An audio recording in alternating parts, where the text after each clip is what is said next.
have not been able to interview Lucas or Spielberg or Ford.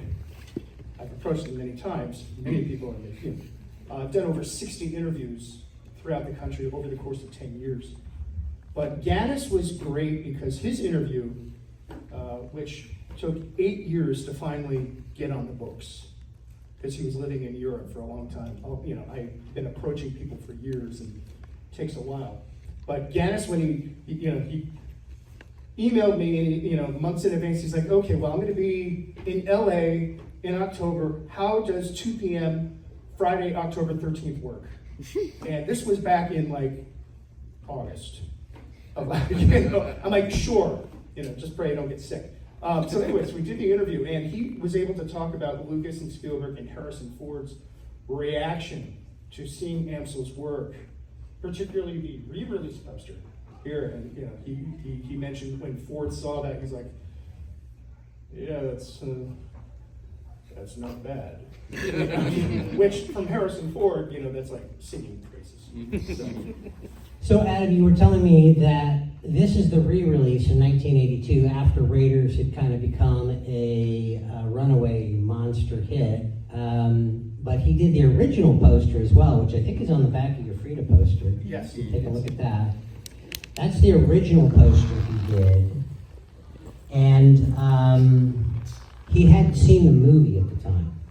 So that was based on blurbs and stills. Yes, the artist, and Drew Struzan actually did a beautiful poster for Raiders too that was used in a number of international markets. But Struzan had talked about how no one had seen the movie at that time. They were given a handful of stills and just like a bare bones paragraph of what the plot was. So Amsel did that poster. When he did the re-release, by that point he had seen the movie, so it wasn't just a poster for Raiders, it was a poster for the phenomenon that Raiders had become. And how different in tone it is from, if you look at the first poster, Indy is something of an enigma, and there's a certain darkness, more intense look to the poster. Whereas the re-release, he has that smirk smile, and I think if any other artist did that, it would seem cheesy, but it works. And the montage and everything like that, And of the two pieces, believe it or not, my favorite was always the re-release. I mean, that was when I first saw that in '82. I was a huge fan of Raiders when it came out. So when they were re-releasing in '82 with much fanfare, I saw in the newspaper, this New Jersey Star Ledger, the black and white version of that. I'm like, oh my God! And that was the first time I really noticed the Amsel signature. And it was everywhere. You see it, TV guide covers. I mean, he was like the leading illustrator of entertainment art from the 1970s to early 80s. And then suddenly the art stopped. And I didn't know. I just assumed, his work was so prolific. He was this old man who finally decided to retire. It wasn't until many years later, after I moved to LA in 2000, I found out that they had an auction at Christie's of a number of original poster art. Not only that he had died of AIDS, but he was only 37 years old. And I mean, that's much younger than I am now. I have spent about as much time researching and archiving Amsel's life and career as Amsel's career lasted. And I've been working on this documentary off and on, in fits and starts, because life gets in the way. I'm not rich. I'm paying for most of it myself, and guys got to work, and I certainly eat. But life gets in the way. But I've done so many interviews. Probably the biggest interview I got was last year with Brooke Shields, who knew Richard, and she gave a wonderful. I wrote to everybody, and Joyce DeWitt did not respond. Brooke Shields did, and all our mouths were agape when she came in. She was so witty and funny, and she did her interview the day after the Tonys when she was one of the hostesses. Anyway, I'm rambling, but between these two posters, I found out from one of Richard's dearest friends that he was actually proudest of the original poster he did, because it kind of, in many ways, defined the look of the character before anyone knew who this character was. And so he was very, very proud of that. So, how did your interest in Richard Amsel begin? Like, what made you want to create this documentary? A number of things. First, as a kid, I was a huge Indiana Jones freak, but I was also an artist and illustrator. And I would try copying Richard Amsel's work. Still am doing it miserably. And I'm actually working as an art teacher now. But so it was a combination of interest in movies and art, but also how so little was known about Richard. And 10 years ago, if you were to tell me all the hardships and troubles and how complex this project would become, I don't know if I would have set forth on it. Because, how hard can a documentary be? It's just a movie poster artist. No. I tried for a year working with Richard Amsel's family. There was a lot of drama. And, I uncovered a lot of uncomfortable truths about his life and family dynamics. They didn't even want to talk about not only his sexuality, but, the fact that he had died of AIDS and what happened to his work after he died. He was a very fascinating person. The more I found out about the man himself, I realized this is a really important project because it's an artist we lost far too soon. You look at all the work he did, Dark Crystal, Flash Gordon, The Sting. His first major motion picture poster was Hello, Dolly. He was still a student in school when he did that. That was a nationwide contest. And he didn't tell 20th Century Fox that he had yet to graduate. Crazy. What was the last poster that he worked on? The last completed movie poster he did was Mad Max Beyond Thunderdome, which is a masterpiece. He was going to do, and he had done preliminary sketches for The Jewel of the Nile, which was the sequel to Romancing the Stone. And he died before he was able to complete it. And the final poster that was used was much more comic, and it's a beautiful poster. I think Robert Rodriguez was the illustrator for that. Not the director, but the artist. And Richard's initial sketches for Romancing the Stone was a much more romantic approach, And another big question people ask is, why, Amsel died at 85. Why did he not do the poster for Temple of Doom? And Spiros Angelicus was a marketing executive who had worked with Paramount, and he's the one who established the Amsel connection for Raiders. And Amsel, by 1984, his health was declining, and he had to pass. He was still working when he could, but his health was declining. He did not know he had HIV or AIDS until 1985. I think it was September. He was dead in November. And you have to put it in perspective, because, and this is another thing why the documentary is so, personally important. It's, dealing with, it's kind of historical record. And so many people, who I've interviewed for this film, who are friends with Richard, there are not many in the world who are left. It's not just because of the passage of years and, people have died. 6 people I've interviewed so far across the film have since passed away, including, you saw him, David Bird, with heavy glasses and bald. David kind of talked like my grandmother, David passed away last month.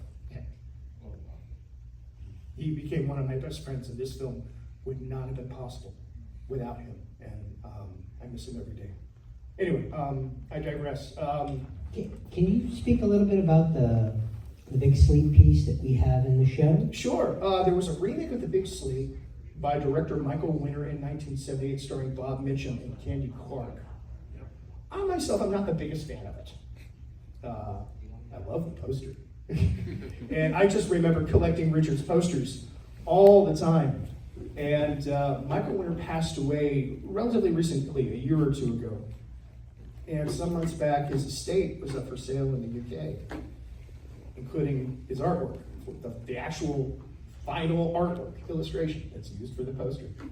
And I got it. And, I ain't no rich boy. I work as a teacher. Come on. And that's because I can't cut it as a full-time illustrator. But I won the artwork. I'm still paying for it, but I won the artwork. So when I heard about this show at the Muzeo, I'm like, you guys gotta, see this. And I have some original Bob Peak work that's also on display, black and white comp for The Dark Crystal. And ironically, Amsel actually did the final poster for The Dark Crystal, which is one of my favorites too. Another person I interviewed for the documentary was Cheryl Henson, Jim Henson's daughter. And that was a wonderful interview. And that was a bittersweet experience too, because I've been working on this film for so long. And I had the interview with Cheryl Henson on the books for a long time. She's in New York. We had it scheduled. And then about 4 days before this interview was going to happen, my father died. And so I let them know, and I'm like, well, we still have to do this interview. And she was such a sweetheart, and she says, she gave me a hug. She's like, I know what it is to lose a father. And that really moved me. So she gave some wonderful testimony about Amsel's work on the Muppet movie and The Dark Crystal. And another person who gave a great interview was Dylan Struzen, Drew Struzen's wife. I had been in talks with Drew for many years. Is everyone familiar with Drew Struzan? Yeah, I'm sure you've seen his work. Yeah. Of course you have. Every book Harry Potter, Star Wars. Yes. Yeah. Exactly. And Drew has done posters for the first 4 Indiana Jones films, including Raiders, like international stuff. And Drew was kind of on the fence for a while, and he had some health issues, so unfortunately he wasn't able to do a final interview. But Dylan, his wife, and Muse, who's also a very gifted writer, gave a fantastic interview, which I'm forever grateful for. And it's funny, I'll mention this now, as we talk about Dylan. And my friend David, who I mentioned. Richard was a very complex, eccentric, in many ways private, soft-spoken person. Among his friends, he could be very, very funny, dry sense of humor, but he had certain quirks about him. And I remember talking to David and asking the question, do you think Richard was on the spectrum? Because back then they didn't know that much about it. And he said, absolutely. And I talked to Dylan Struzen about this because, I asked her, Richard and Drew in many ways are cut from the same cloth. They had some great personality differences and different experiences, but creatively they were so focused, whereas, Drew had the benefit of Dylan in his life, a muse who can, keep his life together. Richard did not have that. Richard is someone who had many, many love affairs, but he had no great muse. And he suffered because of that. He had a lot of problems. He owed a substantial amount of money to the IRS because, he wouldn't file taxes. Not because he was trying to be deceitful or deceptive. Just, he was lazy, or so focused on drawing. His mind just filtered out everything else. Another thing about Richard's personality is that, he had a lot of friends, but a recurring theme I found among all the interviews I've done, and I've interviewed everyone who, from childhood friends, to people who knew him in art circles, to Hollywood friends of his, that he compartmentalized his friends. And he didn't do it out of any malice or anything like that. Just, that's the way he was. He was very secretive about things. He was private about certain things. And in some ways, some people were inadvertently hurt because of that. He had some friends who he would be close to in school, or early in his career. And then when he moved on to a new stage in his life, they severed connection. I guess ghosting or whatever. But it wasn't done out of malice. It was just the way he was. So this documentary has become, and I'll use 2 movie analogies for you cinephiles. It's like Citizen Kane, unraveling a mystery from all these different, points of view. But also when it comes to Richard's relationship with his family or things that happened with his work after he died, in many ways it's like a Rashomon. Because I'm getting conflicting, for years I got these conflicting narratives from people. And I've been uncovering the truth, little by little by little. And so that's another reason why this project has taken so long. But it's, means the world to me. I got to do it.